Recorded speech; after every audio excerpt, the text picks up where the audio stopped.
Welcome to this special edition of the BRSN Insider. Josh Pound, joined now by head football coach here at Benedictine, Joel Osborne. And Coach, it's the halfway point here in 2022. It's hard to believe we've gotten there, but you guys get to this bye week, one loss, and it took a last-second field goal that was a school record to hand you guys that loss. Just take us back through how you think the first half of the season went. Well, I think we've played pretty well. We've had some really, really good games. We've had some games where we've been inconsistent, but overall I'm very pleased with the amount of work that our coaches have done. You can see the amount of work they've done in the offseason to improve each position and improve each side of the ball. I think special teams has improved tremendously. We've created explosive plays on special teams. Coach Murphell's done a great job game planning. We've blocked a lot of kicks. We've had big-time plays happen in special teams that either got us back in the game, like versus Grandview, or extended the game in some scenarios. I think defensively, we're taking the ball away, doing a great job of creating turnovers. Coach Cook and his staff have done a great job. They're doing a really good job of getting us the ball in good field position as well. And then offensively, I think we've done a great job of creating explosive plays. We're right around 50% conversion on third downs, which is where you want to be. And then we're scoring touchdowns in the red zone. We've done a great job in the red zone of taking care of the football and scoring touchdowns. So, I'm very pleased with where we are in the first half of the season. Definitely think we could play better at times, but I think our effort's been great, and our kids are all on the same page, and they're hungry. Well, most recently, you guys went to Culver Stockton. You're able to beat Culver Stockton again this year. The program's never lost to Culver Stockton. They come out, kind of punch you guys in the mouth a little bit and score right away, but then from that point on, I think if I looked back at it and remember, you score points at least on 5 of those first 6 possessions. Did it have that feel to you guys at halftime, or did you feel like we haven't gotten where we needed to be at that point? Yeah, I thought we did some good things both sides of the ball right before half, up till halftime, I should say. Defense made a huge stop, creating a turnover when they had a big run where they looked like they were going to get a touchdown. Lamont Schamberger, poking that ball out, and Javi Blomquist hustling and making that play to get the recovery. So we kind of escaped to the half. And then the second, I thought offensively we played well the first half, and defensively we started out slow. In the second half, offensively, we turned the ball over 3 times, and that really put our defense in a bad position, and give our defensive players and staff tons of credit, giving up 0 points in those 3 situations. So, it was a tale of 2 halves for each side of the ball. And, when one side wasn't playing good, the other side picked each other up. So that was great to see. Nobody was bickering or complaining to each other, being negative. And so it was a total team effort on Saturday at Culver. So we sit now in the bye week. How does that look for you guys in your program? It's kind of a unique situation. Yeah. You play the cross-division games. Everybody in the conference is off this week before you start conference here in a couple of weeks. Just take us through what the bye week looks like for you guys. Yeah, from a player's perspective, making sure they're on top of their academics, get healthy if you're nicked up at all, get better in the weight room, and then get better on the practice field. So get better at the fundamentals and fix the mistakes we've been making. And then from coach's standpoint, continue to improve our schemes, refresh mentally, make sure you're spending plenty of time with your families, and then, recruiting's a big thing, so we can get caught up on that as well. So, and then get us ready to go for the second half of the season. So, and evaluate our personnel and where's our personnel at, and, what are areas we can improve at. So, it's definitely a refresher for our program to have this bye week. Oh, so the second half of the season, even though we've played a conference schedule for the first half, the second half is only what counts for conference. When you take a look down the road, obviously you go week by week, but we've got Central Methodist as that first step towards being able to hang that banner. What's it going to take for you guys week in and week out to keep progressing positively in the direction you want to move? Yeah, you just pointed it out. We got to look. First off, we got to take care of this bye, and then once we're done with that, then we'll move forward to CMU, and they're defending conference champs, and so we've got to come out and really focus on getting better and taking it one day at a time and stay with the process. You can't win the conference unless you win the first one. So that's all we really need to worry about right now is playing CMU, and and we're just excited for the second half of the season. I think back to how fast the first half of the season is gone, I just want our kids to really cherish the process, because before you know it, it's going to be done. And whenever that is, it's going to feel like, that went really fast. So, more importantly right now, I'm having a lot of fun being around our coaches every day and our kids. And we just got such a good group to be around, and we're having a lot of fun, being around each other. So I definitely don't want it to end. Well, that's been Coach Osborne. Thank you, Joel. I appreciate you taking the time. Appreciate Good luck you, Josh. second half of the season. Thank you. Thank you.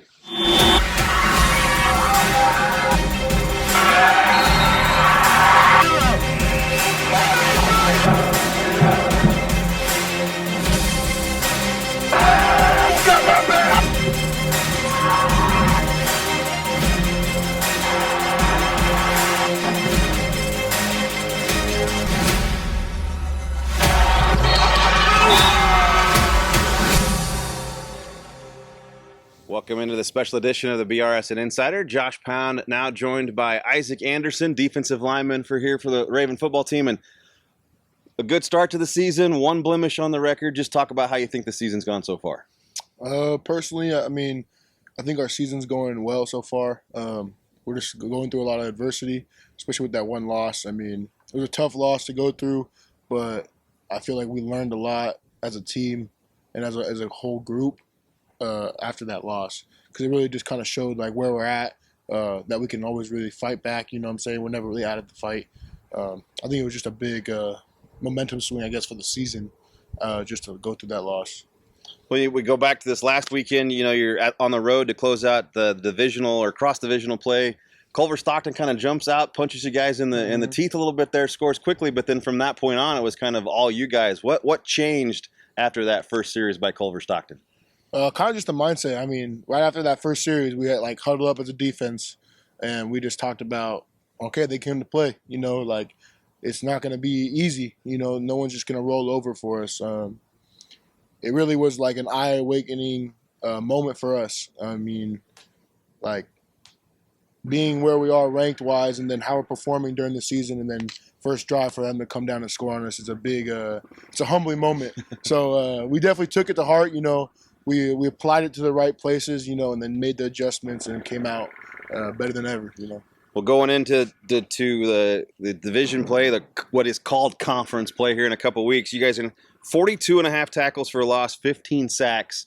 Not a lot of sacks. You guys probably would want more, but they've been timely sacks. Just talk about what it's been like, you know, especially on that defensive front where you guys have 3 or 4 guys that are capable of getting that sack, getting that tackle for the loss every week. Yeah, just like you said, they're timely sacks.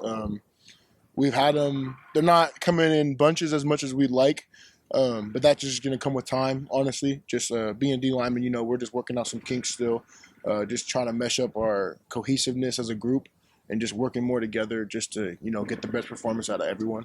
But, yeah, they're timely. Like, a lot of the times they're happening on third downs, third and longs, like situations that we really need them to happen. So we've been able to make plays when it's needed. For the most part, you guys have been able to handle the offenses you've faced on the ground. Mm-hmm. It's kind of a change in the way the game's played almost. Yeah. There's a lot more passing yards that, you know, you can allow and it still be considered a good afternoon. Yeah. But just talk about what the difference it is for you guys as opposed to playing the run versus the pass. I mean, for us as a defense, we predicate, well, as a D lineman at least, we take a lot of pride in the run game. You know, stopping the run game is our job mainly. And then, you know, we earn the right to pass rush. So, I mean, it's a big thing for us. So when they have a lot of rushing yards, that just tells us we're not helping out our guys in the back, you know. So that just tells us, then we take that information and we apply it to the next drive or series or whatever. And, you know, we just got to punch them back in the mouth. Well, you come to us here at Atchison from out in California. Just talk about how your journey from California to Atchison came about. For me personally, my journey is kind of weird. Out of high school, I went to a D2 in Colorado for 2 years. And then for me, it was more of a financial decision. And then I also had a lot of family and friends out here that are going to this school currently. So it wasn't the hardest decision to make. It was an easier decision because knowing I had people here that supported me and that are going to help me out through my journey. But it was definitely a wild journey coming from California, Colorado to Kansas now, and like it's just a small town compared to a big city. It's different, but I like it. What's been maybe the best surprise for you as far as the Benedictine community and the Atchison community? Personally, the biggest surprise is how much I enjoy a small town. I like the small town vibe. Like everyone's close, you know, kind of like not in your business, but they know what's going on. Right. So, I mean, I kind of like that about it. It's just more of a family family vibe than more of just like you're here for this. Like it's more just all inclusive, I guess. Well, one of the things I always like to ask guys, obviously football is one of the things that you're here for, but getting that degree and being able to establish, something beyond the game is what ultimately at the end of the day you're here for. So what are you studying and what are you looking to do with that after your time at Benedictine's over with? For me, I'm doing exercise science and coaching. So I'm trying to become a coach. I want to be a D-line coach. That's my goal. Just stay around the game of football any way I can. I'm not necessarily concerned about making the most money in the world, but I kind of just want to do something for the rest of my life that I'm going to enjoy doing, and be happy. So I just want to be able to, eventually the goal is to have my own D-line, be a D-line coach. So that's what I'm working towards right now. All right, well, that's been Isaac Anderson. Isaac, thanks for taking the time. Thanks, we appreciate it. Thank you.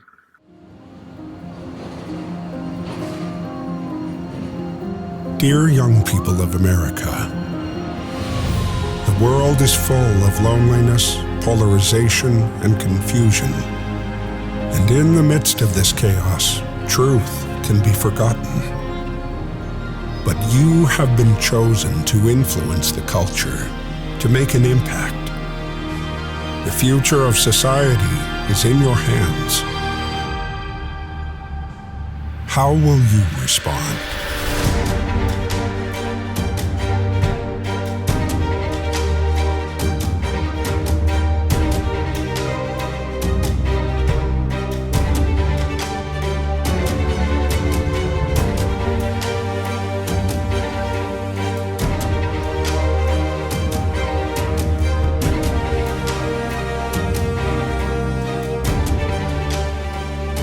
Now more than ever, the world is calling on you, innovators and movers, visionaries and leaders.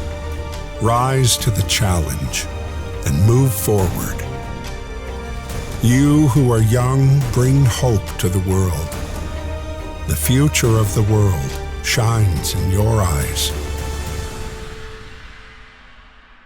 Benedictine College. Forward. Always forward.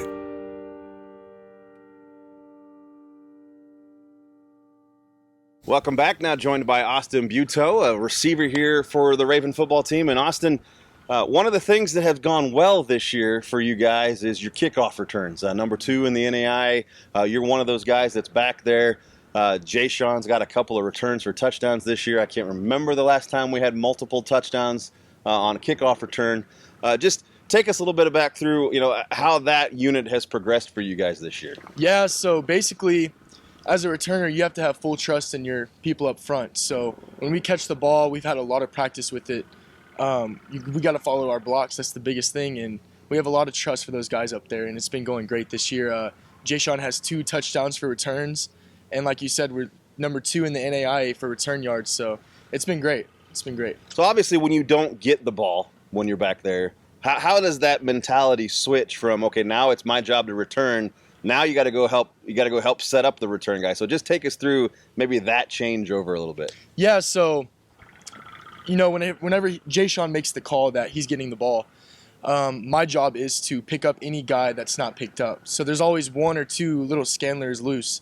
That's my job. I got to pick them up. And so far, I think it's been pretty good. We're doing great on returns.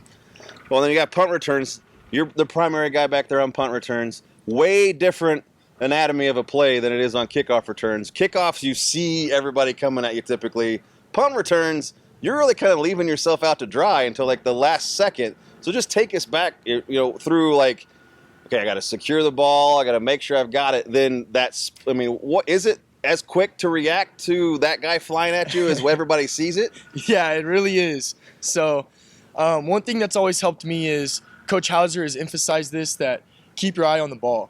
If you get hit, you're going to get hit, but the biggest thing is securing the ball, getting our offense back with the ball, and you can see what we do when we get it. So that's the biggest thing. Offensively, things are kind of starting to click a little bit. I know it felt like maybe this last Saturday at Culver Stockton that they were kind of going on a little slow, but I think if I look back, you scored touchdowns on 5 of the first 6 drives of the game. Just take us through how you think the offense has progressed this year. Oh, the offense has progressed so much. If you go back and you look at our first 2 games, we started off pretty slow. We still did good. We still threw a lot. We rushed pretty good. But as the season progressed and the more we watched film and the better that we've gotten coached, I think you can see in our offense that we're starting to click, and it's getting pretty dangerous. So we're halfway through the season now. Conference play will start here in a couple weeks. We'll have Central Methodist at home. What are some things as a captain and one of the older guys on the team on the offensive side of the ball you're going to have to do in order to hang that banner at the end of the next couple of games? We have to treat every game like it's the most important. We're in college football. No game is going to be easy, and there's a lot of things that have to go right to win a game. So I think we understand that now, and we still have a lot to improve on. So we're going to take it one game at a time and keep our head down and stay humble and hungry. Well, obviously, one of the things I always like to talk about, you come from Tomball, Texas, big high school football in Texas, probably even bigger crowds than what you've had here at the NAI level, but just take us through your journey from there to here and how that came about. Yeah, so in Tomball High School, I played basketball and football. My senior year, I got offered from Benedictine College, and I came on a visit, and I fell in love with it. The small-town vibe. And really, as I got here, I learned how much people really do care for you here. And it's just a great environment. I wouldn't trade it for anything. So finally, you can see that light at the end of the tunnel. Your time at Benedictine almost over with. What are you looking to do with yourself when you graduate, and what have you been studying here at Benedictine? Yeah, so it is my last semester here. I graduate in December. I'm getting my degree in business marketing. And after college, I don't have a set plan yet, but I plan on working and making some income somehow. All right, thank you, Austin. Appreciate it. Good luck the rest of the season. Thank you so much.